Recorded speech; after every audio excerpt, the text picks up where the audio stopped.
নমস্কার, অরূপ দত্ত বলছি। নিশ্চয়ই আপনারা সকলে ভালো আছেন। যারা চ্যানেলটি প্রথম দেখছেন তাদেরকে বলবো সাবস্ক্রাইব করে সঙ্গে থাকুন। যারা বারবার দেখছেন অথচ সাবস্ক্রাইব করছেন না তাদেরকে বলবো সাবস্ক্রাইব করুন এবং সঙ্গে থাকুন। যে কথাটা বলার জন্য আপনাদের কাছে এলাম, যেটা হলো টেট পাস টেন্ট ইন্টারভিউ থেকে বঞ্চিত। যারা দীর্ঘদিন ধরে পরীক্ষা থেকে বঞ্চিত, যাদের বয়সগুলো শেষ হয়ে গেছে বা শেষ হয়ে যাওয়ার মুখে, একমাত্র হাতিয়ার হচ্ছে দুর্নীতি। এই দুর্নীতির জন্যই কিন্তু এটা হয়েছে, সেটা কমিশন বারে বারে স্বীকার করে নিয়েছে। কখনো 233 জনকে বাদ, কখনো 1463 জনের লিস্ট প্রকাশ, কখনো পুনর্মূল্যায়ন, এখনও বারবার বলছে কিছু জনের গরমিল রয়েছে। এই যারা ওএমআর প্রস্তুতকারী সংস্থা নাইসা, তাদেরকে নিয়ে হাজারো অভিযোগ রয়েছে। তৎকালীন সময়ে যে সমস্ত কর্মকর্তা এর সঙ্গে জড়িত ছিল তাদের কার্যকলাপ নিয়ে নানা রকম অভিযোগ রয়েছে। এর পরেও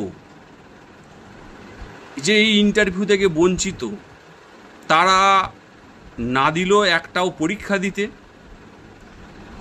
আর না পেল 8(3)B রুলস মেনে একটাও সিট। এর ফলে কিছু ছেলে বা কিছু প্রজন্ম দিনের পর দিন ধ্বংস হয়ে গেল। এইটার পরিপ্রেক্ষিতে আমি একটা সময় মঞ্চে তীব্র প্রতিবাদ করেছি। কেন প্রতিবাদ করেছি না, তারা মূলত লড়াইটা রাস্তায় লড়তে চাইছে, কিন্তু কোর্টের লড়াইটা মনোযোগ দেবে না। সেটা আজও আপনারা দেখতে পাবেন যে ওরা রাজীব বর্মা অ্যান্ড আদার্সের বা ম্যাট 638-এর তীব্র সমালোচনা করছে রিজার্ভেশন পলিসি নিয়ে। ঠিক আছে, তাদের সমালোচনা করতেই পারে, কিন্তু একটা পদক্ষেপে আপনারা একবারও দেখেছেন কি যে দৌড়ে গিয়ে আগে গিয়ে তারা না এসএলপি করছে, না কোনো ভালো আইনজীবী দাঁড় করিয়ে নিজেরা ব্যক্তিত্ব দেখিয়ে তারা লড়াই করার চেষ্টা করছে। পরের তেলে মাছ ভাজার একটা চক্রান্ত তারা বিশ্বাস করে, এবং তারা বিশ্বাস করছে এখনো পর্যন্ত কোথাও কোনো একটা জায়গায় গিয়ে সেটিং করে ডিএম অফিসে গিয়ে বা কোনো একটা চাকরি, ছোটোখাটো চাকরি বা কোথাও হয়তো আপার প্রাইমারি না হোক অন্য কোথাও হলেও হয়ে যাবে। এই ধরনের মানসিকতা, তাই ফর্ম ফিল আপ চলছে। এই form fill up upper primary ছেলেপুলেদের আর শেষ নেই। এই হলো মঞ্চের রীতিকথা। আর ভুল খবর চারিদিকে ছড়িয়ে দেওয়া, রটিয়ে দেওয়া, এই জিনিস হচ্ছে তাদের। এই করে করে মঞ্চটাকে শেষ করে দিয়েছে। একটা সময় আমাকে বলতো যে তুমি কি করবে, তোমার কি করার আছে, তুমি একা পারবে যে মঞ্চটাকে শেষ করে দিতে। এখন নাকি কাউকে কাউকে বলে যে মঞ্চটা শেষ হয়ে গেছে একমাত্র অরূপ দত্তের জন্য। জানি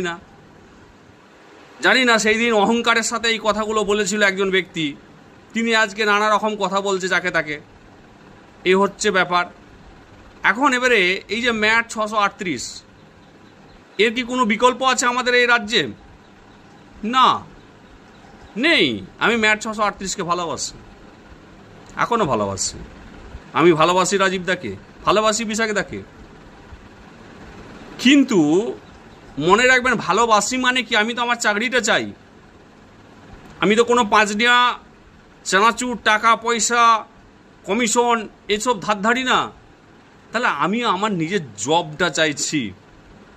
তাহলে জবটা চাইছি মানে যখন 2021 সালে ম্যাট 638 কেসটা ফাইল হয়েছিল তখন কিন্তু তার গ্রাউন্ডে আমি ছিলাম না। তাই কি হয়েছে না হয়েছে আমি কিন্তু জানি না। বারবার সিনিয়র আইনজীবীর সাথে কনফারেন্স হয়েছে, আমার বাঁকুড়া থেকে ছুটে যাওয়া সম্ভব হয়নি, আমি যাইনি। তাহলে যে মূল ম্যানেজমেন্ট সেই দায়িত্ব পালন করেছে, তা আমরা ভরসা করেছি, বিশ্বাস করেছি। একটা সময় মাঝপথে গিয়ে আমার মনে হয়েছিল যে এই আপার প্রাইমারি সমস্যার সমাধান একমাত্র হতে পারে কিভাবে না, যদি সিটটা আপডেট করা যায়, বৃহত্তর সিট আপডেট। আর না হলে কি করতে হবে, যে সমস্ত পিটিশনার রয়েছে তাদের জন্য কোর্টকে বোঝানো উচিত যে এরা কেন এই দুর্নীতির কারণে বঞ্চিত, পরীক্ষা না হওয়ার কারণে বঞ্চিত, যদি দীর্ঘদিন একাধিক পরীক্ষা হতো তাহলে এরা এই ক্ষতিগ্রস্তটা হতো না। তার জন্যে ওএমআর চ্যালেঞ্জ, তার জন্যে সিবিআই ইডি ইনভেস্টিগেশন, এই জিনিসগুলো কোথাও না কোথাও দরকার ছিল। কিন্তু কি হলো না, সেই হাইকোর্টে আমরা কি করলাম না, আমাদের ভুল হয়েছে, বেশ কিছু জায়গায় ভুল হয়েছে। সেই ভুলগুলো রেকটিফাই করা একান্ত দরকার আছে। আমি তার জন্যই ওএমআর চ্যালেঞ্জের কথা একবার জোর গলায় তুলেছিলাম, একটা বৃহত্তর গ্রুপও খুলেছিলাম। আমাদের প্রোগ্রাম হয়েছিল যে বিশাখবাবুকে বাদ দিয়ে আমরা অন্য কোনো লয়ার দিয়ে এটাকে কি করব, মুভ করাবো। কিন্তু দেখা গেল এই সাধারণ ছেলেপুলের দল, এদেরকে বোঝানো খুব মুশকিল। এরা কি করলো না, অন্য কোনো গ্রুপে আলাপ আলোচনা করে খুব সুন্দর করে তারা ওএমআর চ্যালেঞ্জের দিকে এগিয়ে গেল। দেখছে যদি যাতে অরূপ ফাইলটা আগে না করে দেয়। তখন আমরা দেখলাম যে যখন ওএমআর চ্যালেঞ্জ হচ্ছে, কোনো একটা গ্রুপ করছে, তাহলে হোক 1700 করে টাকা তুলে নেওয়া হলো এবং ওএমআর চ্যালেঞ্জ মামলাটা কী করলো, ঠান্ডা ঘরে পাঠিয়ে দেওয়া হলো। কেন কী জন্যে জানি না, কিন্তু নামটা হলো যে অরূপ দত্ত ওএমআর চ্যালেঞ্জে মামলা করেছে 1700 টাকা দিয়ে। আমাদের যে গ্রুপ, সেই গ্রুপ, আমার যে ক্যান্ডিডেটগুলো রয়েছে গ্রুপে, ভেরিফাই ওএমআর চ্যালেঞ্জ গ্রুপে, সেইখানে সিদ্ধান্ত হয়েছিল এটাই যে আমরা ওএমআর চ্যালেঞ্জ মামলা করলে সেটা করব বিশাখদাকে বাদ দিয়ে, এবং আমরা ওএমআর চ্যালেঞ্জ মামলা করলে সেটা হবে অথেন্টিক এবং একদম সত্যিকারের ওএমআর চ্যালেঞ্জ। কিন্তু যখন কোনো একটা গ্রুপ সিদ্ধান্ত নিচ্ছে, তাহলে সেই সিদ্ধান্তটাকে সার্থক করে তারা যখন করছে করুক, আমরা একটু চুপ করে যাই। চুপ করে গেলাম। ওএমআর চ্যালেঞ্জের টাকা তোলা হলো, কিন্তু ওএমআর চ্যালেঞ্জ আর হলো না। কেন হলো না, কী জন্যে হলো না, কী কারণে হলো না, সেটা কিন্তু আমরা এখনও কেউ জানি না। তাই যারা বিভিন্ন জায়গায় বিভ্রান্তি করছেন, বিভিন্ন জায়গায় বিভ্রান্তি ছড়াচ্ছেন, তারা আসল সত্যটা জেনে রাখুন। আজকে তাহলে অরূপ দত্ত কী বলতে চাইছে? আজকে অরূপ দত্ত বলতে চাইছে, সুপ্রিম কোর্টে যখন আমরা যাচ্ছি, তখন আমি এখনও পর্যন্ত জানি যে ম্যাট 638-এর কোনো বিকল্প নেই। আমি রাজীব দাকে ভালোবাসি এবং বিশাখী দাকে ভালোবাসি। তো ভালোবাসি মানে আমার একটা অভিমান থাকবে, আমার একটা দাবি থাকবে যে কি গ্রাউন্ড হতে পারে, কি গ্রাউন্ডে মামলাটা হবে। যখন সেই গ্রাউন্ডগুলো নিয়ে আলাপ আলোচনা আমি করতে থাকি, আমার আক্রমণাত্মক গ্রাউন্ড আর কেউ রক্ষণাত্মক গ্রাউন্ড দেখাচ্ছে। যে রক্ষণাত্মক গ্রাউন্ডে শুধুমাত্র রিজার্ভেশন পলিসি আছে আর রুলস অনুযায়ী সিট আপডেট আছে, যে সিট আপডেট পিটিশনারদের হয়তো জবটা এনে দেবে না। আমার দাবি ছিল হলে পিটিশনারদের জব চাই, আর না হলে আক্রমণাত্মক খেলো। যে খেলাটা 1 নাম্বার হচ্ছে 1463, যেটা রিঅ্যাসেসমেন্ট বেআইনি। তাহলে যারা এই 1463-কে যারা কমিশন নিজের মুখে বারবার যে ওএমআর সমস্যার কথা যে কনফারেন্সে বারবার ধরে বলেছে, সেই ভিডিও ক্লিপিংস, চেয়ারম্যানের ভিডিও ক্লিপিংস এবং বিভিন্ন আনন্দবাজার পত্রিকায় খবরের ক্লিপিংস, এগুলো সুপ্রিম কোর্টের হাতে তুলে দেওয়া হোক। নিজে মুখে চেয়ারম্যান যে কথাগুলো তৎকালীন সময়ে বলেছিলেন যে পুনর্মূল্যায়ন করে কি কি পেয়েছে, তারা এই প্যানেলটা কেন প্রকাশ করতে পারবে না? তাহলে দুর্নীতি তো হয়েছিল মশাই। তাহলে রিঅ্যাসেসমেন্ট বেআইনি বলে দিয়ে দুর্নীতিকে ঢাকা দিয়ে দেওয়া হলো কি? আমার ওএমআর সিটের উপর ভরসা রয়েছে, আমি ই মার্কশিটের উপর ভরসা করি না। আমার সিগনেচারযুক্ত ওএমআর সিট পাবলিশ করা হোক, এই যে দাবিটা, এই দাবিটা কি অন্যায় দাবি? আর তুমি তা যদি করতে না পারো, এতদিন ধরে বছরের পর বছর ছেলেগুলোর তুমি সময় কেড়ে নিলে, তাহলে এরা ক্ষতিগ্রস্ত। এই ক্ষতিগ্রস্ত হিসাবে পিটিশনারদের জন্য তুমি কি ভাবছো? হাজার হাজার ছেলে মেয়ে হাজার হাজার টাকা খরচা করছে 2019 সাল থেকে, তাদের জন্য তোমাকে ভাবতে হবে সুপ্রিম কোর্টে। যদি উত্তরটায় আসে অরূপ তুমি তো জানো সবার জব হবে না, তো তুমি কার জবটা করার জন্য গেছো ভাই? তুমি কার জবটা করার জন্য গেছো? আমি কি দালাল হতে এসেছি এখানেতে? আমি দালালি করতে এসেছি? জবটা পেতে এসেছি। তাই আমি আমার জবটা বুঝে নেওয়ার চেষ্টা করব, আমি আমার স্বার্থে কথা বলবো।